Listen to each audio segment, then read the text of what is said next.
আমাদের 2 তলা 3 তলা মসজিদ তো হয়ে যাচ্ছে, আমরা মসজিদ তো বানিয়ে নিচ্ছি 2 তলা থেকে 3 তলা, 3 তলা থেকে 4 তলা এবং রং পেন্ট যাবতীয় কাজ করে নিচ্ছি, কিন্তু মুসল্লি যখন দেখবেন 1 থেকে 2 লাইন, এর চেয়ে বেশি পাওয়া যায় না।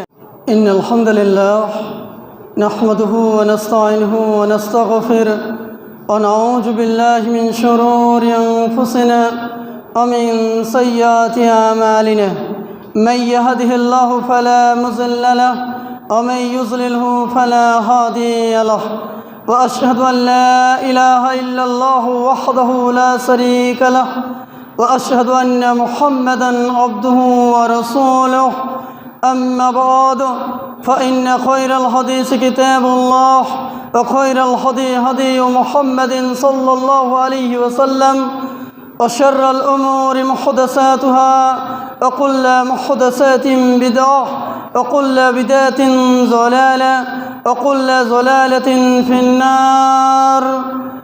أعوذ بالله من الشيطان الرجيم. بسم الله الرحمن الرحيم. يا أيها الذين آمنوا اتقوا الله حق تقاته ولا تموتن إلا وأنتم مسلمون.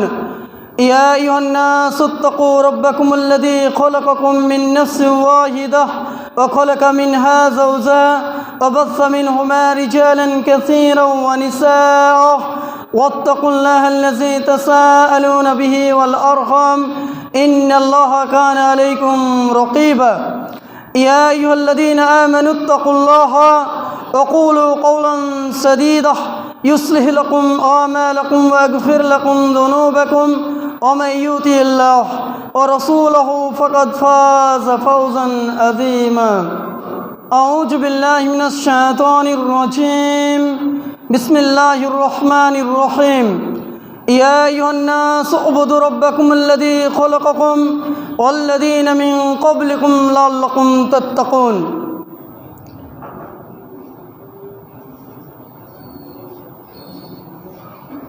শ্রদ্ধেয় সম্মানীয় উপস্থিত আমার দিনী ভাই সকল বাবাজিগণ, উপস্থিত বিশিষ্ট ওলামায়ে কেরাম, আলেমে দ্বীন,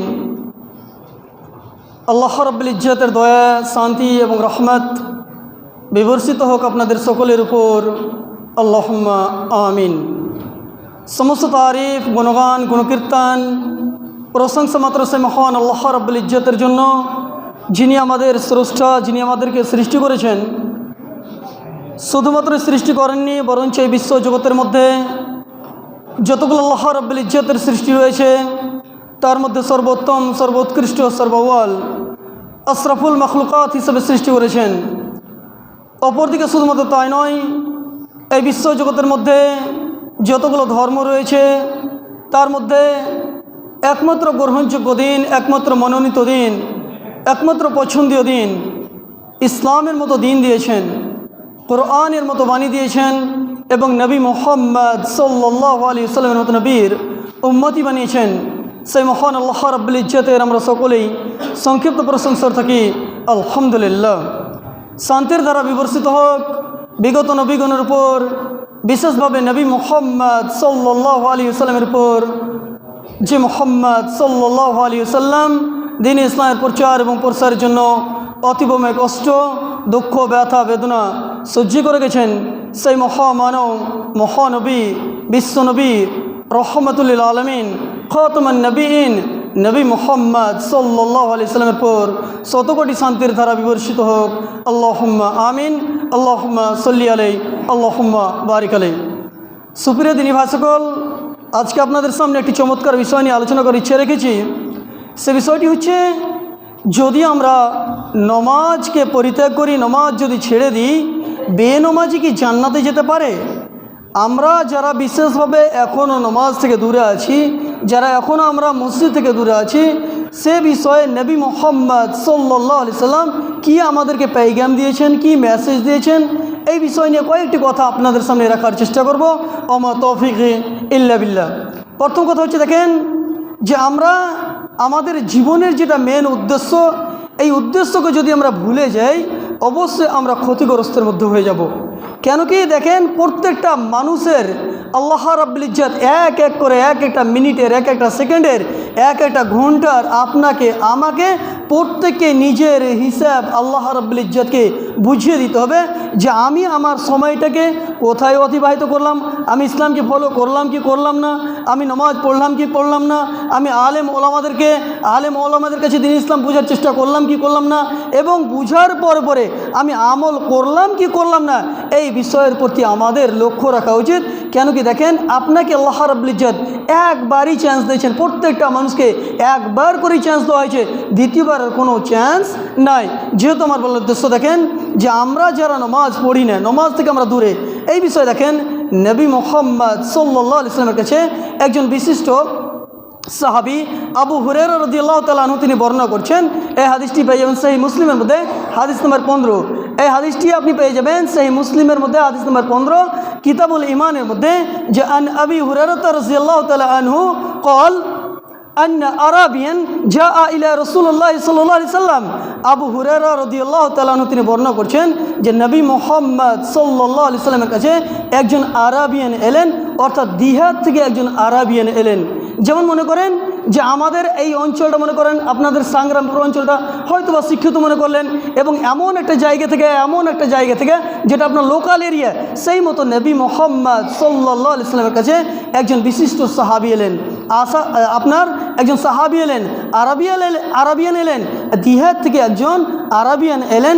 আসার পরে নবী মুহাম্মদ সাল্লাল্লাহু আলাইহি সাল্লামকে জিজ্ঞাসা করছেন, ফাকালা ইয়া রাসূলুল্লাহ সাল্লাল্লাহু আলাইহি সাল্লাম, আল্লাহ রসুল গো আমাকে কিছু আমল বলেন, যাতে করে আমি জান্নাত যেতে পারি, আমাকে কিছু আমল বলে দেন। নবী মুহাম্মদ সাল্লাল্লাহু আলাইহি সাল্লামকে সে ব্যক্তি জিজ্ঞাসা করছেন। এই হাদিসের বর্ণনাকারী হচ্ছেন আবু হুরায়রা রাদিয়াল্লাহু তাআলা আনহু। তিনি বলছেন যে একজন আপনার আরাবিয়ান এলেন, একজন দিহাতি আরাবিয়ান এলেন। আসার পরে নবী মুহাম্মদ সাল্লাল্লাহু আলাইহি সাল্লামকে বলছেন, ফাকালা ইয়া রাসূলুল্লাহ সাল্লাল্লাহু আলাইহি সাল্লাম, আল্লাহ রসুল গো আমাকে কিছু এমন আমল বলেন যাতে আমি জান্নাত যেতে পারি। কথাটা বোঝার চেষ্টা করুন। আল্লাহ রসুল সাল্লাল্লাহু আলাইহি সাল্লামকে সে সাহাবী জিজ্ঞাসা করছেন, আল্লাহ রসুল গো আমাকে কিছু আমল বলে দেন, আমাকে কিছু নিয়ম বলে দেন যাতে আমি জান্নাত যেতে পারি। সে সময় নবী মুহাম্মদ সাল্লাল্লাহু আলাইহি সাল্লাম বলেন, ফাকালা, নবী করিম সাল্লাল্লাহু আলাইহি সাল্লাম বললেন, নবী মুহাম্মদ সাল্লাল্লাহু আলাইহি ওয়াসাল্লাম বলেন, তা'বুদুল্লাহ লা তুশরিক বিহি শাইয়্যা, তুমি আল্লাহর ইবাদত করবে এবং আল্লাহর সঙ্গে শিরক স্থাপনা করবে না। এই কথা প্রথম কথা নবী মুহাম্মদ সাল্লাল্লাহু আলাইহি ওয়াসাল্লাম সে সাহাবীকে বলেন, কি বললেন? তা'বুদুল্লাহ লা তুশরিক বিহি শাইয়্যা ওয়া তুকিমুস সালাতাল মাকতুবা, এবং সময় মতো তুমি নামাজ কায়েম করবে, ওয়া তাসুমু রমাজান, এবং তুমি রমজান মাসে রোজা রাখবে, এবং তোমার যখন আপনার জাকাতের মেয়াদ চলে আসবে সে সময় তুমি জাকাত দিবে। এই কয়েকটি কথা যখন উনি বলে দিলেন, তারপরে নবী মুহাম্মদ সাল্লাল্লাহু আলাইহি সাল্লামের কাছে সে সাহাবী যেতে লাগলেন। যাওয়ার পরে তিনি সে সময় কিন্তু জিজ্ঞাসা করলেন যে আল্লাহ রসুল গো আমি এর চেয়ে বেশিও করবো না, এর চেয়ে কমও করবো না। সে সময় নবী মুহাম্মদ সাল্লাল্লাহু আলাইহি সাল্লামের কাছ থেকে সে ব্যক্তি কিন্তু চলে গেলেন।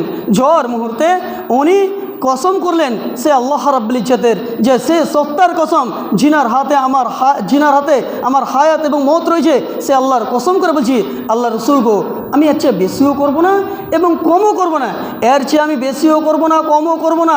এই কথা বলার পরে নবী মুহাম্মদ সাল্লাল্লাহু আলাইহি ওয়াসাল্লামের কাছে সে ব্যক্তি সেখান থেকে চলে যাচ্ছেন। যাওয়ার পরে নবী মুহাম্মদ সাল্লাল্লাহু আলাইহি ওয়াসাল্লাম সাহাবায়ে কেরামদেরকে ডেকে বলছেন, এ আমার সাহাবায়ে কেরাম, এ আমার সাথী বৃন্দ, তোমরা কি জান্নাতি মানুষ দেখতে চাও? সে সময় নবী মুহাম্মদ সাল্লাল্লাহু আলাইহি ওয়াসাল্লাম সে দিহাতি ব্যক্তিকে দেখিয়ে দিলেন, ইনি হচ্ছেন জান্নাতি। আমার বলার উদ্দেশ্য যে আল্লাহ রাব্বুল ইজ্জত যে আমাদেরকে প্রেরিত করেছেন, আমাদেরকে পাঠিয়েছেন, যে আমাদেরকে আল্লাহ রাব্বুল ইজ্জতের ইবাদত করতে হবে, দাসত্ব করতে হবে, গোলামি করতে হবে। কিন্তু নবী মুহাম্মদ সাল্লাল্লাহু আলাইহি ওয়াসাল্লাম সে সাহাবীকে বললেন, তা'বুদুল্লাহ লা তুশরিক বিহি শাইয়্যা ওয়া তুকিমুস সালাতাল মাকতুবা ওয়া তুআদ্দিজ যাকাতাল মাফরুজা, যখন তোমার উপরে যাকাত ফরজ হবে সে সময় তুমি যাকাত দিবে। প্রথম প্রথম কথা নবী মুহাম্মদ সাল্লাল্লাহু আলাইহি ওয়াসাল্লাম যে কথা বলেছিলেন যে তুমি আল্লাহ রাব্বুল ইজ্জতের ইবাদত করবে, আল্লাহ রাব্বুল ইজ্জতের দাসত্ব করবে, আল্লাহ রাব্বুল ইজ্জতের গোলামি করবে। এবং দ্বিতীয় নম্বর কথা নবী মুহাম্মদ সাল্লাল্লাহু আলাইহি ওয়াসাল্লাম বলেন যে তুমি তার সঙ্গে শিরক স্থাপনা করবে না, শিরক করবে না। এবং তার পরবর্তী যে কথাটা বলেছিলেন যে তুমি নামাজ কায়েম করবে, সময় মতো নামাজ কায়েম করবে, সময় মতো নামাজ কায়েম করবে। আপনি বলুন তো, আমরা তো ইবাদত করি, আমরা তো দাসত্ব করি, আমরা তো গোলামি করি, সেই মতো আপনি যখন সহিহ মুসলিমের মধ্যে কিতাবুল ইমানের মধ্যে পেয়ে যাবেন 153, 154 এবং 155 নম্বর হাদিস। এই হাদিসের বর্ণনাকারী হচ্ছেন আব্দুল্লাহ ইবনে মাসউদ রাদিয়াল্লাহু তাআলা আনহু। তিনি বর্ণনা করছেন যে নবী মুহাম্মদ সাল্লাল্লাহু আলাইহি ওয়াসাল্লামের কাছে উনি এসে প্রশ্ন করছেন, কি করছেন? আন আব্দুল্লাহ ইবনে মাসউদ রাদিয়াল্লাহু তাআলা আনহু قال সাআলতু রাসূলুল্লাহ সাল্লাল্লাহু আলাইহি ওয়াসাল্লাম। তিনি বলছেন যে আমি একদিন নবী মুহাম্মদ সাল্লাল্লাহু আলাইহি ওয়াসাল্লামকে জিজ্ঞাসা করলাম, আমি একদিন প্রশ্ন করলাম, আল্লাহ রসুল গো, আল্লাহ রাব্বুল ইজ্জতের কাছে সবচেয়ে উত্তম আমল কি, সবচেয়ে উত্তম আমল কি? তখন নবী মুহাম্মদ সাল্লাল্লাহু আলাইহি ওয়াসাল্লাম তিনি বললেন যে আসসালাতু লিওয়াক্তিহা, সময় মতো নামাজ কায়েম করা, সময় মতো নামাজ কায়েম করা। আপনি একটু ভেবে দেখুন যে নবী মুহাম্মদ সাল্লাল্লাহু আলাইহি ওয়াসাল্লামের কাছে এসে আপনার আব্দুল্লাহ ইবনে মাসউদ রাদিয়াল্লাহু তাআলা জিজ্ঞাসা করছেন যে আল্লাহ রসুল গো সবচেয়ে উত্তম আমল কি, সবচেয়ে উত্তম আমল কি? সে সময় নবী মুহাম্মদ সাল্লাল্লাহু আলাইহি ওয়াসাল্লাম যে কথা বলেছিলেন সেটা ছিল আপনার যে আসসালাতু লিওয়াক্তিহা, সময় মতো নামাজ কায়েম করা, সময় মতো নামাজ পড়া, সময় মতো নামাজ প্রতিষ্ঠিত করা। আমার বলার উদ্দেশ্য দেখেন যে আমাদের জীবনের মধ্যে যতগুলো আমল রয়েছে, যতগুলো আমি বান্দেগি করছি, দাসত্ব করছি, গোলামি করছি, আমার মধ্যে যদি নামাজ না থাকে, আপনার মধ্যে সালাত না থাকে, আপনি বলুন তো নবী মুহাম্মদ সাল্লাল্লাহু আলাইহি ওয়াসাল্লামকে আব্দুল্লাহ ইবনে মাসউদ রাদিয়াল্লাহু তাআলা জিজ্ঞাসা করলেন যে আল্লাহ রসুল গো বলুন যে সবচেয়ে উত্তম আমল কি, সবচেয়ে আফজল আমল কি? তখন নবী মুহাম্মদ সাল্লাল্লাহু আলাইহি ওয়াসাল্লাম যে কথাটা বলেছিলেন আসসালাতু লিওয়াক্তিহা, সময় মতো নামাজ কায়েম করা, সময় মতো নামাজ কায়েম করা। এবং তার পরবর্তী যে আপনার হাদিসটি আপনার সহিহ মুসলিমের মধ্যে 154 নম্বর হাদিস, এই হাদিসের বর্ণনাকারী হচ্ছেন আব্দুল্লাহ ইবনে মাসউদ রাদিয়াল্লাহু তাআলা আনহু। তিনি এই হাদিসের পরিপ্রেক্ষিতে বলছেন যে নবী মুহাম্মদ সাল্লাল্লাহু আলাইহি ওয়াসাল্লামকে বলছেন যে আল্লাহ রসুল গো আপনি বলুন তো যে আমি যে জান্নাত যাব, জান্নাত যাওয়ার জন্য সবচেয়ে উত্তম আমার কি কর্ম হওয়া উচিত, আমার কি আমল হওয়া উচিত, আমার কি কর্ম হওয়া উচিত? সে সময় নবী মুহাম্মদ সাল্লাল্লাহু আলাইহি ওয়াসাল্লাম প্রথমেই বলেছিলেন যে তুমি নামাজ কায়েম করবে, সময় মতো নামাজ কায়েম করবে, সময় মতো নামাজ কায়েম করবে। আবার নবী মুহাম্মদ সাল্লাল্লাহু আলাইহি ওয়াসাল্লামকে আপনার সেই মুসলিমের মধ্যে আপনার কিতাবুল ইমানের মধ্যে 155 নম্বর হাদিস, এই হাদিসের বর্ণনাকারীও হচ্ছেন আব্দুল্লাহ ইবনে মাসউদ রাদিয়াল্লাহু তাআলা আনহু। তিনি আবার জিজ্ঞাসা করছেন আল্লাহ রসুল গো আপনি বলুন তো আল্লাহ রাব্বুল ইজ্জতের কাছে সবচেয়ে প্রিয়, সবচেয়ে আপনার প্রিয় পাত্র আমল কোনটি? সে সময় নবী মুহাম্মদ সাল্লাল্লাহু আলাইহি ওয়াসাল্লাম বলেছিলেন আসসালাতু আলা ওয়াক্তিহা। নবী করিম সাল্লাল্লাহু আলাইহি ওয়াসাল্লাম বলেছিলেন যে সময় মতো নামাজ কায়েম করা, নামাজ কায়েম করা, নামাজ কায়েম করা। আপনি বলুন তো আল্লাহ রসুল সাল্লাল্লাহু আলাইহি ওয়াসাল্লাম বলছেন যে সবচেয়ে উত্তম আমল, সবচেয়ে আপনার আল্লাহ রাব্বুল ইজ্জতের নিকটে সবচেয়ে উত্তম এবং জান্নাতের নিকটবর্তী করার আমল সেটা হচ্ছে সালাত, সেটা হচ্ছে নামাজ। কিন্তু দুঃখজনক হলেও সত্য আজকে আমরা নামাজ পড়ি নাই, আজকে আমরা নামাজ থেকে অনেক দূরে, আজকে আমরা নামাজ থেকে এত দূরে গেছি যে মসজিদ দেখবেন আমাদের 2 তলা 3 তলা মসজিদ তো হয়ে যাচ্ছে, আমরা মসজিদ তো বানিয়ে নিচ্ছি 2 তলা থেকে 3 তলা, 3 তলা থেকে 4 তলা এবং রং পেন্ট যাবতীয় কাজ করে নিচ্ছি। কিন্তু মুসল্লি যখন দেখবেন 1 থেকে 2 লাইন, এর চেয়ে বেশি পাওয়া যায় না। এটা আমাদের জন্য অতীবময় দুঃখজনক এবং কষ্টকর। সুপ্রিয় দিনী সকল, যে দেখেন আমরা যদি নামাজ থেকে দূরে থাকি, কেন কি কাল কিয়ামত দিবসে যখন আল্লাহ রাব্বুল ইজ্জত আপনার কিছু মানুষকে জাহান্নামে দিবে, যখন জাহান্নামে তাদেরকে আপনার যখন দেওয়া হবে, সে সময় যিনারা জান্নাত যাবেন তিনারা জিজ্ঞাসা করবেন মা সালাকাকুম ফি সাকার, তোমাদেরকে জাহান্নামে, এই সাকার নামক জাহান্নামে কেন প্রবেশ করানো হচ্ছে? তখন তারা বলবে ক্বালু লাম নাকু মিনাল মুসাল্লিন, আমরা নামাজ পড়তাম না, আমরা মুসাল্লি ছিলাম না, আমরা মসজিদ যেতাম না, আমরা নামাজ পড়তাম না।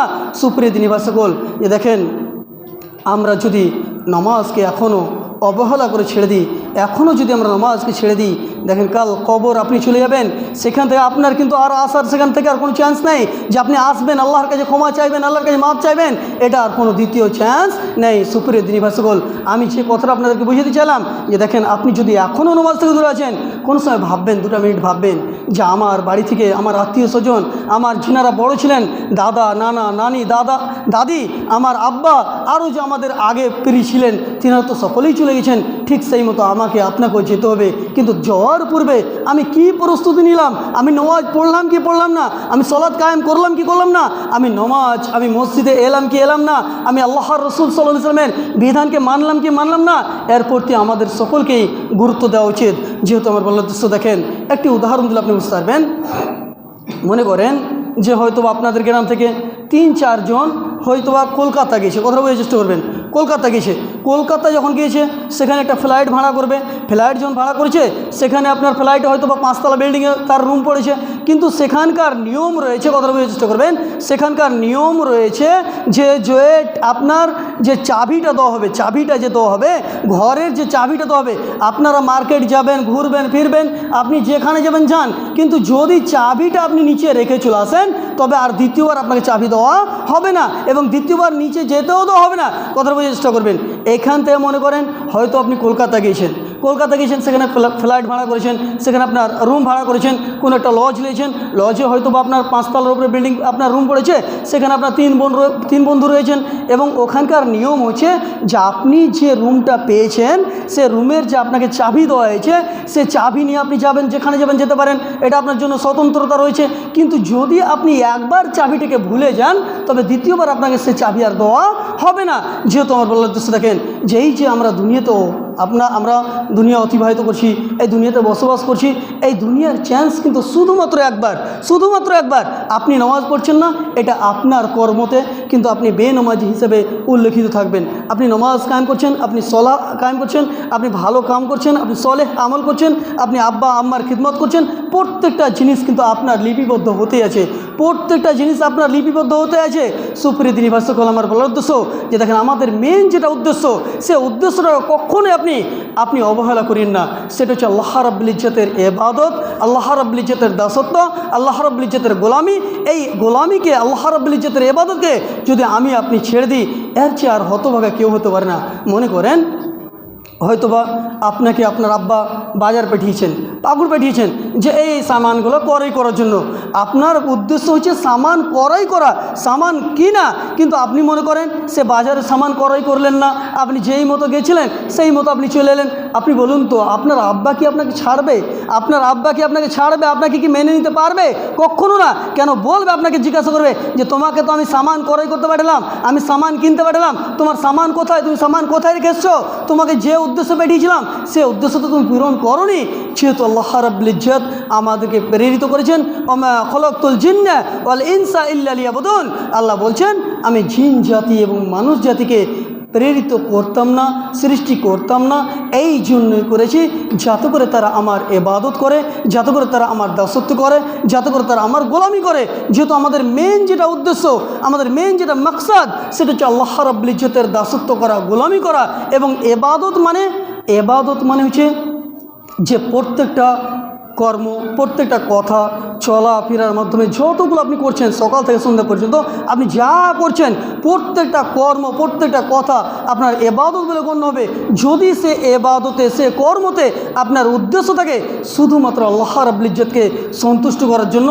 এবং তার তরিকা হবে যেই মতো নবী মুহাম্মদ সাল্লাল্লাহু আলাইহি সাল্লাম আমাদেরকে শিখিয়েছেন, যেই মতো করতে বলেছেন, সাহাবায়ে কেরাম যেই মতো করেছেন সেই মতো যদি আমরা কর্ম করি, প্রত্যেকটা কর্মে আমার আপনার ইবাদত বলে গণ্য হবে।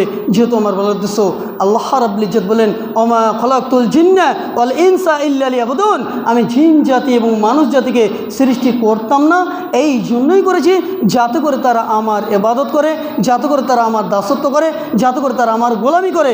যেহেতু আমার বলার উদ্দেশ্য দেখেন যে আমরা যারা এখনও নামাজ থেকে দূরে আছি, নামাজ পড়ি নাই, মসজিদ আসি নাই, আপনি ভাবুন, বারবার ভাবুন, যারা কবরে চলে গেছে তাদের ব্যাপারে চিন্তা করুন, আপনাদের পূর্বপুরুষ যারা ছিলেন তাদের ব্যাপারে চিন্তা করুন যে আমাকে যে আল্লাহ রাব্বুল ইজ্জত এত সুন্দর সুস্থ সবল রেখেছেন, এত সুন্দর আমাকে সময় দিয়েছেন, এই সময়টা আমি কোথায় অতিবাহিত করছি, আমি কোন জায়গাতে ব্যয় করছি, আমি কোথায় লাগালাম, আমি কতটা ভালো কর্ম করলাম। আপনি যদি আপনার কর্ম নিয়ে চিন্তা না করেন, কিন্তু আপনার আমার প্রত্যেকটা মানুষের কাছে দুটি করে ফেরেশতা আল্লাহ রাব্বুল ইজ্জত নিযুক্ত করেছেন, তিনারা বাসর সর্বসময় লিখতে আছেন। আপনি যে কোনো কর্ম করছেন, ভালো মন্দ, লুকিয়ে আপনার কোনো জায়গাতে, এমন জায়গাতে আপনি নিরালাতে রয়েছেন, হয়তো আপনার আত্মীয় স্বজন কেউ দেখতে পায় না, কিন্তু আল্লাহ রাব্বুল ইজ্জত সে কর্মটাও আপনার লিখার জন্য ফেরেশতা নিযুক্ত করে রেখেছেন। এবং আপনার দিলের মধ্যে যদি কর্ম ছুপিয়ে আছে, যদি এরকম কোনো দিলের মধ্যে ভেবে রেখেছেন হয়তো বা কোনো হাসাদ, কোনো হিংসা, সেটাও আল্লাহ রাব্বুল ইজ্জতের খাতাতে, অর্থাৎ আপনার জন্য যে বুক একটা নির্মাণ করা হয়েছে, একটা বুক যে আপনাকে দেওয়া হবে, একটা বই যে দেওয়া হবে, সেই বইয়ের মধ্যে আপনার কর্মসূচি প্রত্যেকটা লিখা হতেই আছে, লিখতেই আছে। যেহেতু আমার বলার উদ্দেশ্য, আমাদেরকে ভাবা উচিত যে আমার জীবনের মধ্যে আমি কতটা নেক আমল করলাম, সলেহ আমল করলাম, আমি ভালো কর্ম করলাম, আমি নামাজ পড়লাম কি পড়লাম না, আমি কতটা গালি দিলাম, দোকানে বসে কার চর্চা, কার পরচর্চা, কার গীবত, মৌলভী সাহেবদের ব্যাপারে, মওলানাদের ব্যাপারে, এখানে ওখানে আমরা সমালোচনা করতে থাকি। আপনি করছেন, এটা ভেবেলেন যে আমার প্রত্যেকটা কথা, যে কথাটা হয়তো বা মানুষ ভাবতেই পারে না, আপনি ভাবতেই পারেন না, যেহেতু আল্লাহ রাব্বুল ইজ্জত কাল কিয়ামত দিবসে যখন আপনাকে আমল নামা দিয়ে দিবেন, সে সময় আপনি আফসোস করে বলবেন, যে হায় আফসোস, আমাকে আল্লাহ রাব্বুল ইজ্জত এমন একটা বই দিলেন, এমন একটা কর্মসূচি দিলেন, যেখানে ছোট থেকে ছোট এবং বড় থেকে বড় কোনো জিনিসই ছাড়া হয়নি। যেহেতু আমার বলার উদ্দেশ্য, সেই দিনের পূর্বে আপনি ভালোভাবে তার প্রস্তুতি নিন, তার তৈরি করুন, তার ব্যাপারে চিন্তা ভাবনা করুন, তার ব্যাপারে গৌরফিকির করুন। যেহেতু আমরা যদি নামাজ পড়ি, অবশ্যই নামাজের মধ্যে তৃপ্তি রয়েছে, শান্তি রয়েছে। আমি যখন নামাজ পড়বো, আপনি যখন নামাজ পড়বেন, আপনি যখন আল্লাহ রাব্বুল ইজ্জতের জিক্র আজকার করবেন, অবশ্যই আপনার আল্লাহ রাব্বুল ইজ্জতের জিক্র আজকারে আপনার জন্য শান্তি রয়েছে, আমার জন্য শান্তি রয়েছে। যেহেতু নামাজ এমনই একটা মাধ্যম যে মানুষকে অন্যায়, অশ্লীলতা, মন্দ কর্ম থেকে বিরত রাখবে, এটাই নিশ্চিত। তার কারণ হচ্ছে আল্লাহ রাব্বুল ইজ্জত স্বয়ং সূরা আনকাবুত সূরা 29 আয়াত নম্বর 65 আপনার 65 মধ্যে বলেন, ইন্নাস সালাতা তানহা আনিল ফাহশাই ওয়াল মুনকার। আল্লাহ বলছেন যে তোমরা নামাজ কায়েম করো। কেন? ইন্নাস সালাতা তানহা আনিল ফাহশাই ওয়াল মুনকার, নিশ্চয় নামাজ তোমাদেরকে খারাপ, মন্দ, কুকর্ম থেকে বাধা দিবে, মানা করবে, বিরত করবে, আপনাকে সেখানে আড় হিসাবে ঘিরে দিবে। যেহেতু আমার বলার উদ্দেশ্য, আপনি যদি এখনও নামাজ থেকে দূরে আছেন, আমার সুপ্রিয় দিনী ভাই সকল, আমি আপনাদেরকে বারবার করে আপনাদের প্রতি অনুরোধ করছি, আপনাদের সকলকে অনুরোধ করছি, যিনারা এখনও নামাজ থেকে দূরে আছেন, নামাজ পড়ুন। তার কারণ হচ্ছে নামাজ এমনই একটা মাধ্যম, ইসলামের এমনই একটা রুকন, যদি আপনি নামাজকে ছেড়ে দেন, তার মানে হচ্ছে আপনি শিরকের দিকে চলে এলেন। কেন কি নবী মুহাম্মদ সাল্লাল্লাহু আলাইহি ওয়াসাল্লাম একটি সহিহ মুসলিম হাদিস নম্বর আপনার 82, এই হাদিসের বর্ণনাকারী হচ্ছেন জাবের বিন আব্দুল্লাহ রাদিয়াল্লাহু তাআলা আনহু। তিনি বর্ণনা করছেন, কি বলছেন, ইন্না বাইনার রাজুলি ওয়া বাইনা শিরকি ওয়াল কুফরি তারকাস সালাহ। নবী মুহাম্মদ সাল্লাল্লাহু আলাইহি ওয়াসাল্লাম বলেন, নিশ্চয় আপনার যিনারা নামাজকে তর্ক করলো, ছেড়ে দিল, তারা শিরক করলো, তারা কুফর করলো। যেহেতু নামাজ যদি আপনি না পড়ছেন, অবশ্যই আপনি শিরকের পর্যায়ে চলে যাচ্ছেন। যেহেতু যেমন মনে করেন যে এই যে দিবার আপনি দেখছেন, মসজিদের দিবার দেখছেন, এই দিবারের কাম হচ্ছে যে একটা জিনিসকে আড় করে রাখা, একটা জিনিসকে ঘিরে রাখা। যখন আপনি সেটাকে ভেঙে দেবেন, অবশ্যই সেটা ফাঁকা হয়ে যাবে এবং আড়টা মিটে যাবে। সেই মতো নামাজ এমনই একটা আড় যেটা আপনাকে শিরক এবং কুফর থেকে বাঁচাবে, সেটা হচ্ছে সালাত, সেটা হচ্ছে নামাজ। আপনি নামাজ পড়ছেন, তার মানে আপনি শিরক এবং কুফর থেকে বেঁচে আছেন। এবং যখনই আপনি সালাতকে পরিত্যাগ করলেন, ছেড়ে দিলেন, তার মানে আপনি শিরকের পর্যায়ে চলে গেলেন, আপনি তার মানে কুফরের পর্যায়ে চলে গেলেন। যেহেতু আমার বলার উদ্দেশ্য, আমার সুপ্রিয় দিনী ভাই সকল, আমি আপনাদের সকলকেই আবার বলি যে দেখেন, যিনারা নামাজ থেকে দূরে আছেন, কোন সময় ভাববেন, কোন সময় রাত্রির সময় ভাবেন, কোনো সময় 5 মিনিট ভাবেন যে আমি তো এখন এই দুনিয়াতে আছি, হয়তোবা কালকে আমাকে সকালে হয়তোবা কিংবা কালকের মধ্যে হয়তোবা আমাকে কবরে চলে যেতে হবে, কিন্তু আমি তার জন্য কী প্রস্তুতি নিয়েছি, কী তৈরি করছি। আপনি যে নামাজ পড়েন না, নামাজকে ছেড়ে আছেন, বারবার করে ওলামা, বারবার করে আলেম ওলামা আপনাদেরকে সতর্ক করছেন, সাবধান করছেন যে নামাজ পড়ো, নামাজ কায়েম করো। কেন কি নবী মুহাম্মদ সাল্লাল্লাহু আলাইহি ওয়াসাল্লামের সর্বশেষ পেগাম, যে সময় নবী মুহাম্মদ সাল্লাল্লাহু আলাইহি ওয়াসাল্লাম লাস্ট বিদায় নেবেন, যে সময় বিদায়মুখী হবেন, এই দুনিয়াকে আলবিদা করবেন, আল্লাহ রাব্বুল ইজ্জতের প্যারা হয়ে যাবেন, সেই সময় নবী মুহাম্মদ সাল্লাল্লাহু আলাইহি ওয়াসাল্লাম নিজের উম্মতীদেরকে, সাহাবায়ে কেরামদেরকে সম্বোধন করে বলছেন, এ আমার সাহাবায়ে কেরাম, আসসালাহ, তোমরা নামাজ কায়েম করো, নামাজের হেফাজত করো। যেহেতু বলার উদ্দেশ্য দেখেন যে নামাজ ইসলামের এমন একটা রুকন, এমন একটা আরকান, যদি আপনি সে নামাজকে ছেড়ে দেন, অবশ্যই আপনি কুফর করছেন, অবশ্যই আপনি শিরক করছেন। যেহেতু যদি আপনি ইসলামকে ভালোবাসেন, আল্লাহ রাব্বুল ইজ্জতকে ভালোবাসেন, নবী মুহাম্মদ সাল্লাল্লাহু আলাইহি ওয়াসাল্লামকে ভালোবাসেন, আলেম ওলামাদের ভালোবাসেন, তবে আপনাকে নামাজ পড়তে হবে। বেনামাজি কখনোই আল্লাহকে ভালোবাসতে পারে না, বেনামাজি কখনোই আল্লাহকে ভালোবাসতে পারে না, বেনামাজি কখনোই নবী মুহাম্মদ সাল্লাল্লাহু আলাইহি ওয়াসাল্লামকে ভালোবাসতে পারে না। এটা তার মুখের কথা হতে পারে, এটা আমার মুখের দাবি হতে পারে, কিন্তু যদি আমি নামাজকে ছেড়ে রেখেছি, আমি নামাজকে পরিত্যাগ করে রেখেছি, তবে অবশ্যই আমি আল্লাহ রাব্বুল ইজ্জতের যে ভালোবাসার দাবি এটা কখনোই সম্ভব নয়। যেহেতু নামাজ ব্যতীত আমাদের ইসলাম যে টিকে আছে, ইসলাম যে রুকন রয়েছে, সেটা 5টি আরকানের উপরে টিকে আছে। যেহেতু আমার বলার উদ্দেশ্য আপনি নামাজ পড়ুন, নামাজ পড়ুন, নামাজ পড়ুন। যেহেতু নবী মুহাম্মদ সাল্লাল্লাহু আলাইহি ওয়াসাল্লামের শেষ পেগাম, সর্বশেষ পেগাম যেটা ছিল সেটা ছিল সালাহ, সেটা ছিল নামাজ, সেটা ছিল নামাজ। যেহেতু আমরা এত অবহেলা করে নামাজকে, অন্য অন্য বিষয়ে হয়তো আমরা নিজের কাজের জন্য, নিজের বাড়ির জন্য, নিজের ছেলেমেয়ের জন্য অনেক চেষ্টা করি, অনেক চেষ্টা করি, কিন্তু এই নামাজ, এই সালাত থেকে আমরা অনেক দূরে। আপনি দেখেন অনেক মানুষ সকালে ভোরে যখন কাজে যায় তখন হয়তো 5টার সময় টাইম রয়েছে, 4টার সময় টাইম রয়েছে, 4টার সময় ঠিক তার কাম আপনার মালিকের কাছে চলে যাবে, কিন্তু ফজরের নামাজ, জোহরের নামাজ, আসরের নামাজ তার পড়ার নসিব হয় না। যেহেতু আমার বলার উদ্দেশ্য, যিনারা এখনও বেনামাজি আছেন, এখনও নামাজ থেকে দূরে আছেন, যদিও আপনার মনে দুঃখ আমার কথাতে, যদিও আপনি দুঃখিত, আমি আপনার কাছে ক্ষমা প্রার্থী হিসেবে ক্ষমা চেয়ে নিচ্ছি, কিন্তু আপনি নামাজ যদি ছেড়ে আছেন ভাইজান, অবশ্যই আপনি অনেক বড় ক্ষতিতে রয়েছেন, অনেক বড় ক্ষতিতে রয়েছেন, যেটা আপনি হয়তো অনুভব করতে পারেন না, আপনি যেটা হয়তো অনুভব করতে পারেন না, যেটা হয়তো আপনি ফিলিং করতে পারেন না। যেহেতু আমার বলার উদ্দেশ্য, যে বেনামাজি যিনারা রয়েছেন, যিনারা নামাজ থেকে দূরে আছেন, আপনাদের কাছে সকলের কাছে এটাই আহ্বান করব ছোট্ট ভাই হিসেবে, যে আপনারা সকলেই নামাজের জন্য আসুন, নামাজ পড়ুন এবং নিজের সন্তান সন্ততি ছেলে মেয়েদেরকে নামাজের দিকে ধাবিত করুন। এবং আরেকটি কথা, যদি কোনো মসজিদে মনে করেন, হয়তো বা আমি অনেক মসজিদে দেখেছি, যখন ছোট বাচ্চাগুলো নামাজ পড়তে আসে তখন মুরব্বি যিনারা মুসাল্লি রয়েছেন তারা এই বাচ্চাদের প্রতি অনেকটা ক্ষিপ্ত হয়ে যায়, এমনকি হাত ধরে বের করে দেয়। আমি এটা নিজে দেখেছি, আমার এটা নিজে স্বচক্ষে দেখা, যে অনেক মুসাল্লিকে দেখেছি ছোট বাচ্চা বিরক্ত করবে, তারা কিছুই বোঝে না, কিন্তু নামাজ এসছে, সে বাচ্চাকে আপনি বের করতে পারেন না, তাকে আপনি মসজিদ থেকে বাইর করতে পারেন না, বরঞ্চ আপনি তাদেরকে ট্রেনিং দেন, তাদেরকে শিক্ষা দেন, তাদেরকে নামাজের জন্য ডাকুন, এটা আপনার কর্তব্য। কিন্তু অনেক মুসাল্লি, মুরব্বী মুসাল্লি যিনারা রয়েছেন, ছোট ছোট বাচ্চাদেরকে দেখে অনেকটা ক্ষিপ্ত, অনেকটা রাগ, অনেকটা নিজের মধ্যে আলাদা আলাদা একটা অনুভব করেন। যেহেতু এই ধরনের কোনো কর্ম করেন না, বরঞ্চ আপনাদের ছোট ছোট সন্তানদেরকে নামাজের শিক্ষা দেন, নামাজ পড়ার দিকে আপনার আহ্বান করেন, মসজিদের দিকে আহ্বান করেন। এখান থেকে আমার কথাকে ইতি করছি। শেষ মুহূর্তে আল্লাহর কাছে দোয়া করি, আল্লাহ গো, প্রথমত আমাকে ইসলামের সঠিক ইলম অর্জন করার সাথে তার প্রতি আমল করার তৌফিক দান করেন, আল্লাহুম্মা আমিন। আল্লাহ গো, যিনারা এখনও আমাদের মধ্যে যিনারা এখনও নামাজ থেকে দূরে, আল্লাহ তুমি আমাদের সকলকে 5 ওয়াক্ত নামাজ সঠিক টাইমে সঠিক তারিখেতে আদায় করার তৌফিক দান করুন, আল্লাহুম্মা আমিন। আল্লাহ গো, যারা অসুস্থ হয়ে পড়ে আছে আল্লাহ তুমি শিফাকারী, আল্লাহ তুমি তাদেরকে শিফা দান করো, আল্লাহুম্মা আমিন। এবং যদি কোনো কথার মাধ্যমে ভুল ত্রুটি হয়ে থাকে, আপনার ছোট্ট ভাই, ছোট্ট সন্তান হিসেবে আমাকে ক্ষমা করবেন। এবং আমি শেষ কথাটা যেটা আবার বলি, যিনারা নামাজ পড়েন না সকলকেই বলছি যে নামাজ পড়ুন, নামাজ পড়ুন। হয়তো দোয়া জানেন না, দোয়াগুলো শিখেন।